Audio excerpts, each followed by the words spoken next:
नमस्कार दोस्तों, आज हम आपके लिए नवरात्रि में सुनी जाने वाली माँ कात्यायनी की पौराणिक कथा और उसका महत्व के बारे में लेकर आए हैं। नवरात्रि के छठे दिन माँ कात्यायनी की पूजा का विधान है। इनको माँ भगवती का छठा स्वरूप माना गया है।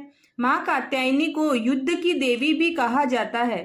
माता का स्वरूप स्वर्ण के समान चमकीला और प्रकाशमान होता है और इनका प्रिय रंग पीला है। ऐसा माना जाता है कि माँ की पूजा से न सिर्फ असीम बल की प्राप्ति होती है, बल्कि इनकी कृपा से विवाह में आने वाली सारी अड़चनें दूर हो जाती हैं। चलिए हम माँ कात्यायनी की व्रत कथा पढ़ते हैं। पौराणिक कथा के अनुसार वन्मीकतका नाम का एक महर्षि थे। उनका एक पुत्र था जिसका नाम कात्य रखा गया। इसके बाद इसी कात्य गोत्र में महर्षि कात्यायन ने जन्म लिया। उनकी कोई संतान नहीं थी।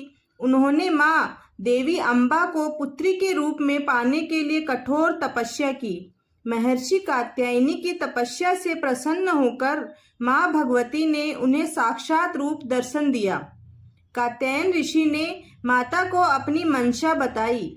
देवी भगवती ने कात्यायन ऋषि को वचन दिया कि वह उनके घर पुत्री के रूप में अवश्य जन्म लेंगी। जब तीनों लोक पर महिषासुर नामक दैत्य का अत्याचार बढ़ गया और देवी देवता उसके कृत्य से बहुत परेशान हो गए, चारों तरफ अंधकार फैला हुआ था, तब ब्रह्मा, विष्णु और भगवान शिव के तेज से माता ने महर्षि कात्यायन के घर जन्म लिया। इसीलिए माता के इस रूप को कात्यायनी के नाम से जाना जाता है।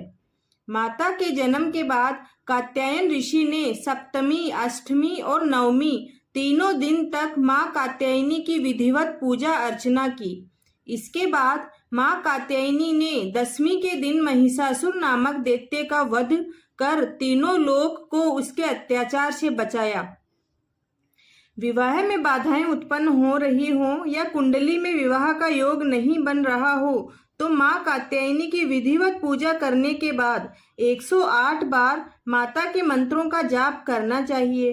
पौराणिक कथाओं में बताया गया है कि गोपियों ने भी भगवान श्री कृष्ण से विवाह करने के लिए माँ कात्यायनी देवी की ही पूजा आराधना की थी। अगर आपको माँ कात्यायनी की ये पौराणिक कथा पसंद आई हो तो चैनल को लाइक, शेयर एंड सब्सक्राइब जरूर करें और कमेंट में जय माता दी लिखना